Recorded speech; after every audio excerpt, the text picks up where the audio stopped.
함께 묵상할 들으실 하나님 말씀은 에베소서 1장 1절과 2절의 말씀입니다.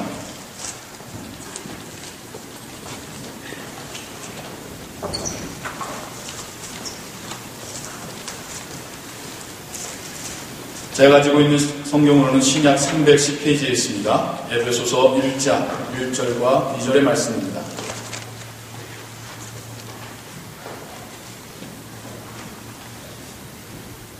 우리 모두가 한 목소리로 1절과 2절을 봉독하겠습니다. 하나님의 뜻으로 말미암아 그리스도 예수의 사도된 바울은 에베소에 있는 성도들과 그리스도 예수 안에 신실한 자들에게 편지하노니 하나님 우리 아버지와 주 예수 그리스도로 쫓아 은혜와 평강이 너희에게 있을지어다. 아멘.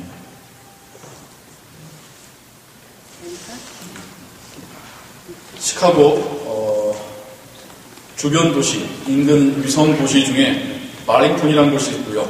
이곳에 세계적으로 유명한 교회 윌로우 크릭 처치가 있습니다. 이 교회를 개척한 목사님은 빌 하이버스 목사님이고요. 이분은 미국, 한국뿐만 아니라 온 세계에 널리 알려져 있는, 우리가 흔히 말할 수 있는 성공한 목회자이십니다. 참 교회를 시작하실 때에 다른 교회 교인이 우리 교회에 오는 것이 아니라 하나님을 모르고 믿지 않던 무신론자들이, non-believer들이 주님께 나아오기를 소망하며 그것을 캐치프레이즈로 들고 시작한 교회입니다. 그래서 오늘날 하나님의 은혜 가운데 그 교회가 엄청난 크게 성장한 그런 메가처치가 되었죠. 빌 하이버스 목사님은 이제 여기에 만족하지 않고 이제까지 자신의 사역과 교회의 어떤 목회를 객관적으로 진단하고 평가하는 시간을 가졌습니다. 그렇게 해서 만들어진 책이 3권의 책이 나왔는데요. 첫 번째 책에서는 자신이 섬겼던 교회가 얼마나 교인들을 예수 그리스도의 제자로서 성장시켰는지를 돌아보았습니다. 놀랍게도 빌 하이버스 목사님은 자신의 사역과 교회의 그 활동에 좋은 점수를 주지 못하였습니다. 심하게 말하면 페일했다라고까지도 이야기를 하였습니다. 그것을 듣고 한국의 목사님들은, 평소에 배 아파하시는 목사님들은 거봐라 하시는 분들이 많았지만 진짜 페일이어서가 아니라 하나님 앞에서 험불한 마음으로 스스로의 평가를 할 때에 하나님 원하셨던 만큼 되지 않았다라는 어떤 자책과 겸손의 평가였던 것이죠. 그러면서 두 번째 책에서는 우리의 영적인 성장을 촉진시키는 것은 뭐고, 오히려 우리로 하여금 영적으로 더 낮아지고 낙심하게 되고 성장을 방해하는 요소들은 무엇인가를 연구하여서 책을 냈고요. 세 번째 책은 서베이, 여러 가지 설문조사를 하여서 그 결과를 가지고 세 번째 책을 냈는데, 이 책에는 부제가 있습니다. 부제가요, 담임 목사와 교회로부터 사람들이 원하는 것과 바라는 것 10가지 라는 부제를 가지고 책이 출판이 되었습니다. 참 목회자로서 저에게도 많은 어떤 호기심이 가는 그런 책이었고요. 이 책은 2008년 10월부터 2009년 3월까지 약 5, 6개월 동안 376개의 교회 8만 명의 성도들을 대상으로 조사를 하였습니다. 8만 명에게 받은 조사 연구 내용이니까 굉장히 많은 신빙성이 있겠죠. 물론 우리 한인 이민교회가 얼마나 거기에 포함이 됐는지는 제가 알 수 없으나, 또 우리 한인 이민자들의 삶은 또 미국 분들이나 혹은 그 설베이에 참여했던 분들하고 조금 다를 수 있으니까 100% 우리와 같다고 말할 수는 없지만, 큰 그림으로 보자면 우리의 생각도 거기에 반영되어 있다는 것을 우리가 부인할 수는 없습니다. 이 책은 먼저 이러한 질문을 던집니다. 진정으로 사람들이 교회에 원하는 것은 무엇이고 그들에게 필요한 것은 무엇일까? 이 질문이 의미하는 말을 아시겠습니까? 이 질문의 전제를 아시겠습니까? 이 질문의 전제는 교인들은 교회에게 무엇을 원하는지를 목회자가 잘 모르고 있다는 겁니다. 교인들도 진정으로 자신들에게 필요한 것이 무엇인지를 정확히 잘 알지는 못하고 있다는 것이 전제입니다. 그렇기 때문에 이런 질문을 하고 설베이를 해나가게 되는 것이죠. 여러분에게도 동일한 질문을 제가 드려보고 싶습니다. 여러분은 왜 교회에 나오십니까? 조금 허무한 질문처럼 들리십니까? 아니면 무슨 목사가 저런 질문을 해? 라고 여러분 들리십니까? 저는 지금 여러분들이 이 교회 혹은 이 믿음의 공동체를 바라보는 시각에 대하여서 묻고 있는 것입니다. 여러분은 어떤 이유와 목적을 가지고 이 공동체에 참여하고 계시는지, 이 공동체가 드리는 예배에 함께하고 계시는지 여러분에게 묻고 있는 것입니다. 우리에게도 매우 중요한 질문입니다. 우리가 왜 교회에 나오고 있는가? 예전에는 쉽게 이렇게 대답했습니다. 천국 가기 위해서요. 정확히 말하자면 천국은 교회에 나와야지 가는 곳이 아니라 예수 그리스도를 영접하면 가는 곳이 천국입니다. 그렇죠? 교회에 나왔다고 해서, 추석 잘하셨다고 해서 그것이 천국 가는 티켓은 아니에요. 예수님을 영접하시는 것이 천국 가는 길입니다. 그러면 왜 우리는 교회에 나오는 것일까요? 이렇게 말하시는 분도 있습니다. 같은 언어, 같은 문화를 공유할 수 있는 사람들과 만나기 위해서요.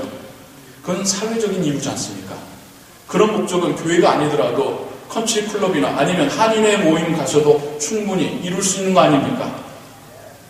어떤 분이 이런 말도 하셔요. 마음의 평안을 얻기 위해서요.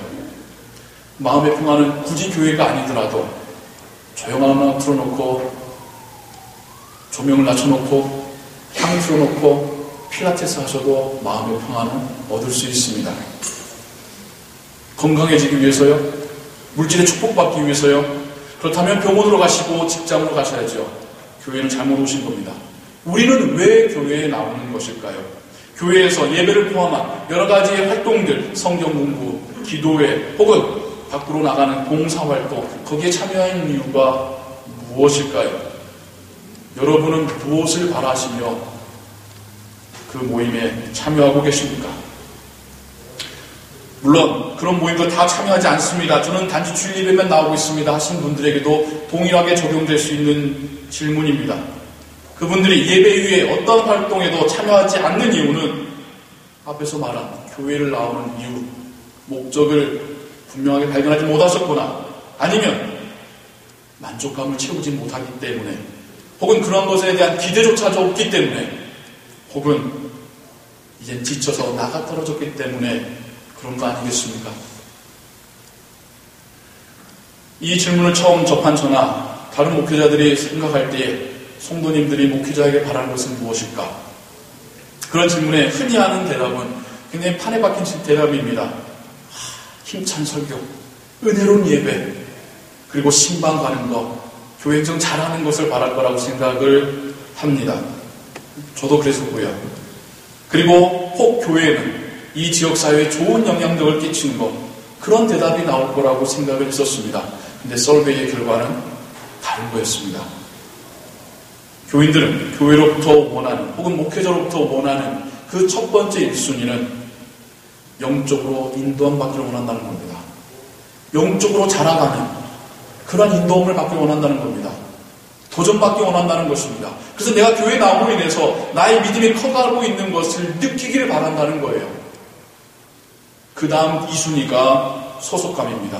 내가 속한 이 공동체에 내가 한 일원이구나 하는 소속감을 갖고 싶은 것. 이 두 개 합해서 85%입니다. 그리고 나머지는 조금만 지금 대답들이죠. 대부분의 교인들이, 썰비에 참여했던 그 대부분의 교인들이 이 두 가지가 만족이 될 때에, 채워질 때에 나는 교회에 나오는 것이 행복합니다라고 말할 수 있다라고 그렇게 조사 결과가 나왔습니다. 물론 설교나 예배가 중요하지 않다는 것은 아닙니다. 그런데 단지 성경을 해석하는 강의 수준의 설교나 혹은 물질 축복과 건강 축복만 강조하는 설교, 귀에는 재밌게 들릴지 모르지만 성도들의 신앙을 성장시키는 데는 턱없이 부족하다는 것을 교인들이 대답해주고 있습니다. 너무나도 거룩과 경건을 강조하는 예배, 거기 있으면 나도 경건한 것처럼 느껴질지 모르지만 교인들 마음 깊은 곳에 있는 영적인 갈증은 채워주지 못했더라는 것입니다. 아니 오히려 반대로 교인들이 영적으로 성숙하실 수 있도록 도전을 주는 설교와 예배를 원한다는 것이 어떤 우리들의 대답이기도 한 것이죠. 여러분들은 어떠합니까? 여러분들은 어떠한 대답을 갖고 계십니까? 왜 교회에 나오십니까? 교회와 목회자에게 무엇을 바라고 계십니까? 예수님께서 이 땅에 오심으로 해서 교회가 시작되었습니다. 그리고 예수님께서 다시 오실 때에 없어질 것 중에 하나가 교회입니다. 그때에는 모든 믿는 자들이 온전하고 순전한 모임으로 하나님의 나라에 들어갈 것이기 때문이죠. 그 자체가 교회이기 때문에 더 이상 이런 지역교회나 넓은 의미의 성도들의 모임이라는 교회가 의미가 없어질 것입니다. 하지만 주님께서 다시 오실 때까지 교회는 이 땅에 존재할 것입니다. 그리고 이 교회는 우리의 신앙과 밀접한 관계를 갖고 있습니다. 우리의 신앙을 말할 때 교회를 제외하고는 말할 수가 없습니다. 교회 없이 나 혼자 신앙생활 할 수 없습니다. 교회 안에서 우리가 신앙생활하며 우리의 믿음이 자라가는 것입니다. 오늘부터 우리는 에베소서의 말씀을 처음부터 끝까지 강해 시리즈로 듣게 될 것입니다. 에베소서에 담겨져 있는 교회란 무엇인가의 그 주제가 우리에게 은혜의 말씀 되기를 소원합니다. 우리의 신앙이 자라게 하는 도전의 말씀 되기를 주님의 이름으로 축원합니다. 바울에게 에베소 교회는 아주 특별한 교회였습니다. 바울이 마음을 다하여 사랑을 다하여 열정을 다하여 목양하지 않은 교회가 없었습니다. 그런데 에베소 교회를 향한 마음은 조금 남달랐다는 것이죠. 우선 그가 2차 선교 여행을 할 때에 그의 마음 가운데 있었던 목표지는 에베소 지역이었습니다. 그런데 어떻게 된 것인지 성령은 계속 바울의 발걸음을 에베소로 가는 길은 막으시고 유럽으로 올려보내시는 거예요. 그리고는 마게도냐 지역에서 꿈속에서 누군가가 건너와서 우리를 도와달라는 그런 환상을 보면서 유럽으로 넘어가서 그리고는 저 밑에 그리스까지 돌고 돌아오게 됩니다. 돌아올 때 기어코 그는 에베소에 들리게 되죠. 그리고는 그리스 지역에서 만났던 브리스길라와 아굴라를 데리고 와서 그 에베소 교회 그 지역에 정착하게 하고 내가 다시 돌아오겠다라고 약속하며 돌아갑니다. 그 3차 선교 여행을 할 때 이 에베소 지역에서 2년간 머뭅니다. 2년간 머물면서 제자들을 양육하고 말씀 가르치시고 교회가 성장할 수 있는 기반을 닦아놓지요. 보통 몇 주, 길어야 몇 달을 체류하고 곧바로 다른 곳으로 이주했던 바울의 그 선교 전략이나 일정들을 볼 때에 2년을 머물렀다는 것은 굉장히 오래 머무는 것입니다.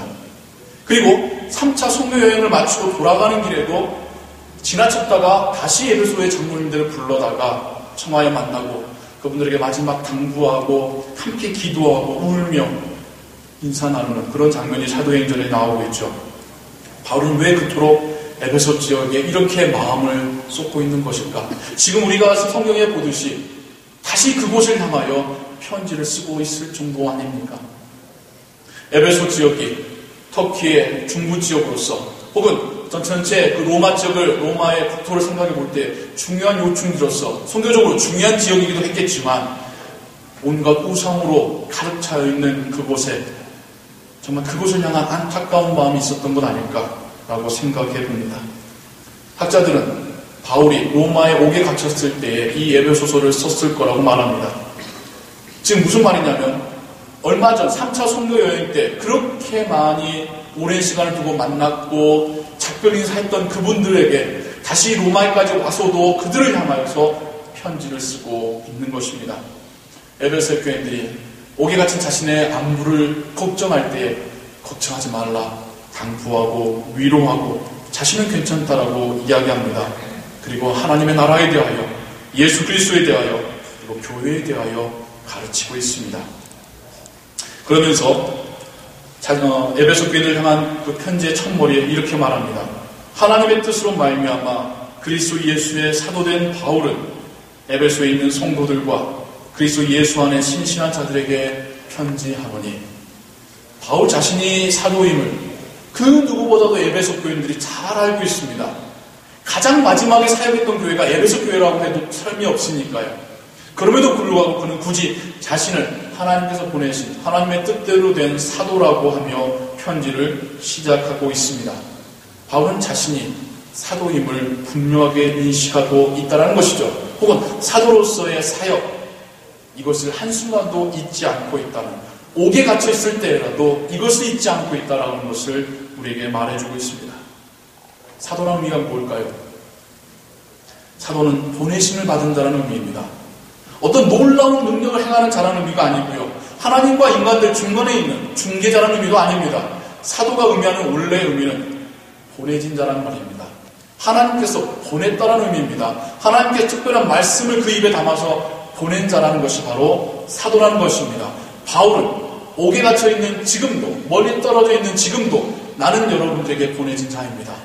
나는 하나님께서 말씀을 특별히 맡기시어 여러분에게 보내진 자입니다. 이 말씀은 이러한 것입니다 라면서 편지를 쓰고 있습니다.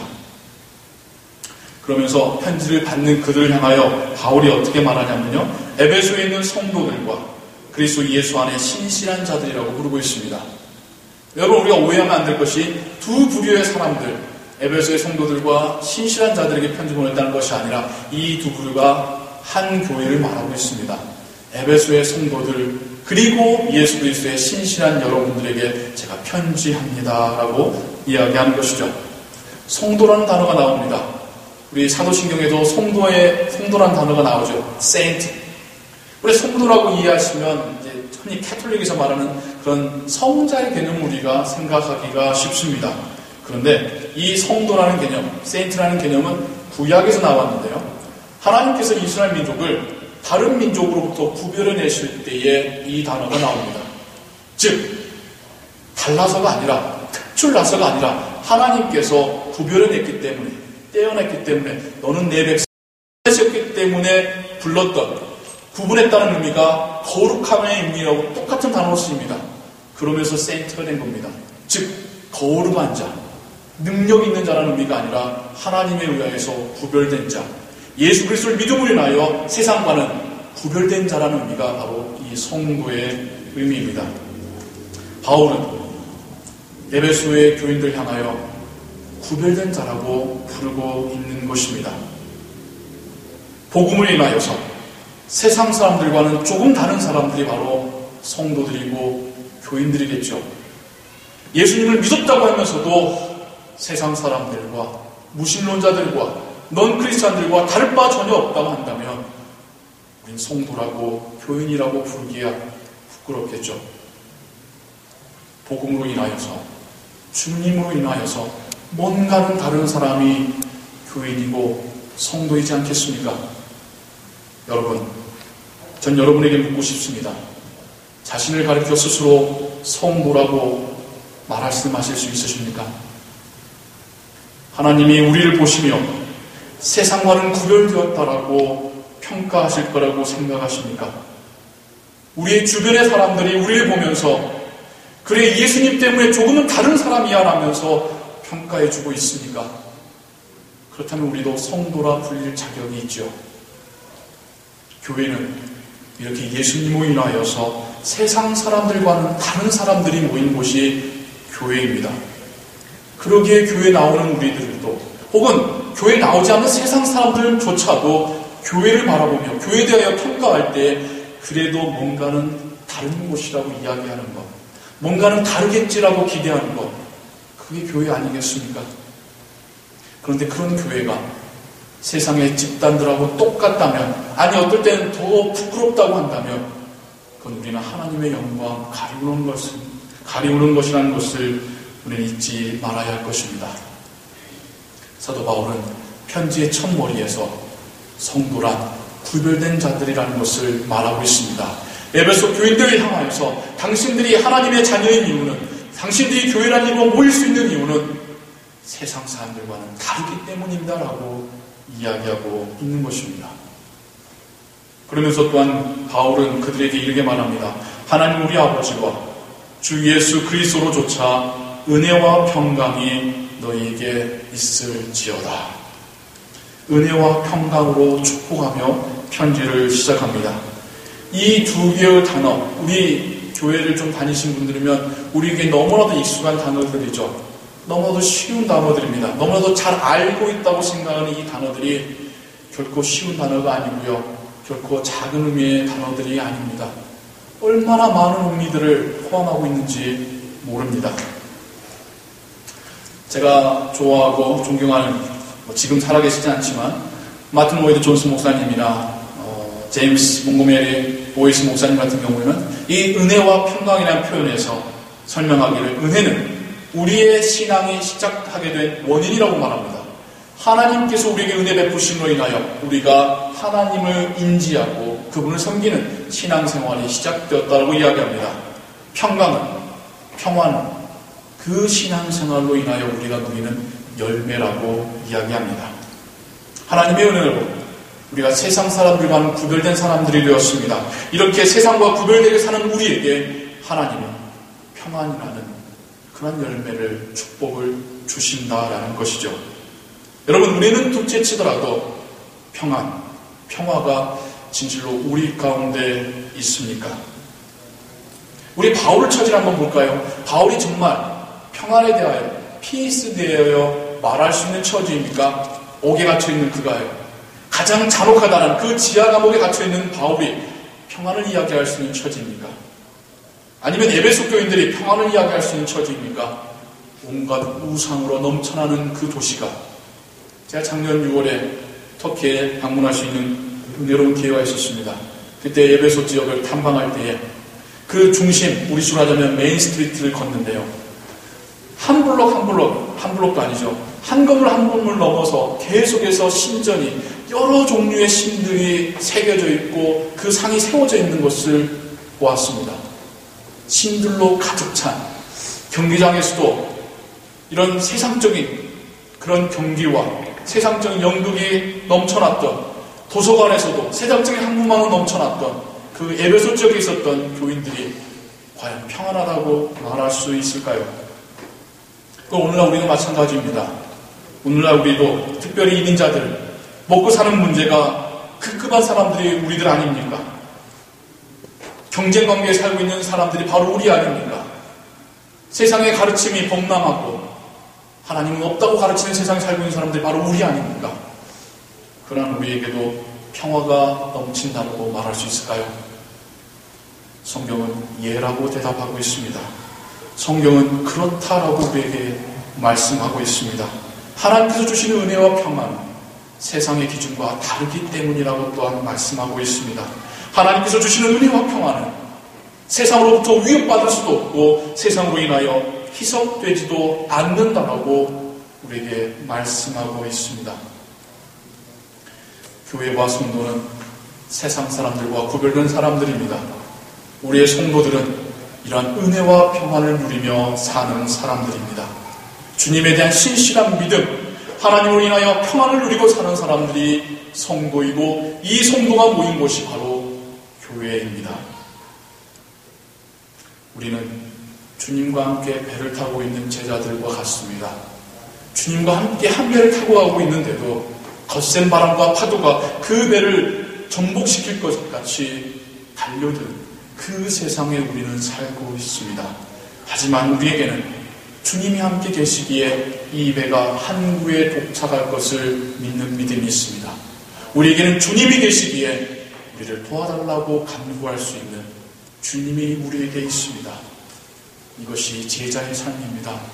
이것이 교인과 성도의 삶입니다. 우리에게 은혜와 평안이 있음을 여러분 믿으시기 바랍니다. 아멘. 저는 처음 설교를 시작하면서 여러분에게 왜 교회에 나오시냐고 물었습니다. 우리가 교회에 나오는 이유는 우리는 세상 사람들과는 다른 사람들이기 때문입니다. 겉모습은 같을지라도 우리의 속 사람이 다른 사람들이기 때문에 우리는 이 교회란 곳에 모이게 되었습니다. 또한 우리는 세상에 알 수 없는 기쁨과 평안을 갖고 있기에 모였고요. 그리고 이 교회 안에서 우리의 믿음이 자라가기를 바라며 우리는 모였습니다. 우리가 교회에 나오는 이유가 바로 그것입니다. 은혜를 누리고 평안을 누리고 우리의 믿음이 자라가기를 바라면서 교회에 나오고 있습니다. 이제껏 교회에 나오는 목적을 확실하게 알지 못하셨더라면 이제부터라도 그 목적을 분명하게 하시기 바랍니다. 여러분의 믿음이 자라가고 여러분이 은혜와 평안을 누리는 것을 바라보시며 교회에 나오시기 바랍니다. 힘껏 참여하시기 바랍니다. 하나님께 기도로 간구하시기 바랍니다. 이러한 분명한 목적 그리고 이유를 가지신 여러분에게 은혜와 평안이 넘치시기를 주님의 이름으로 축원합니다. 기도하겠습니다. 사랑과 은혜 하나님 아버지, 감사합니다. 옥에 갇힌 사도 바울, 우상숭 배우도시 에베소를 향하여 성도들이여 은혜와 평안이 충만할지어다 하며 축원하고 있습니다. 오늘날 우리가 에베소에 살고 있습니다. 우리가 사는 세상이 에베소입니다. 우리가 사는 세상은 주님과 함께 배 타고 가지만 풍랑을 만난 그 배입니다. 그래도 주님은 우리에게 은혜와 평안을 주시고 계십니다. 세상이 알 수 없으며 세상의 기준과는 다른 은혜와 평안을 우리가 받아 누리고 있습니다. 이 은혜와 평안이 우리로 하여금 함께 모여 교회를 이루게 하였고 또한 이 교회 안에서 더욱 우리의 믿음이 자라가기를 우리가 소원하옵나이다. 하나님, 이 믿음의 공동체를 바라보는 우리의 시각이 바뀌게 하여 주시옵소서. 우리의 목적이 분명해지게 하여 주시옵소서. 우리의 믿음이 자라가기를 소원하게 하여 주시옵소서. 주님께서 함께 하시며 은혜 베푸시고 평안 넘치는 교회 되기를 원하옵나이다. 예수 그리스도의 이름으로 기도하옵나이다. 아멘.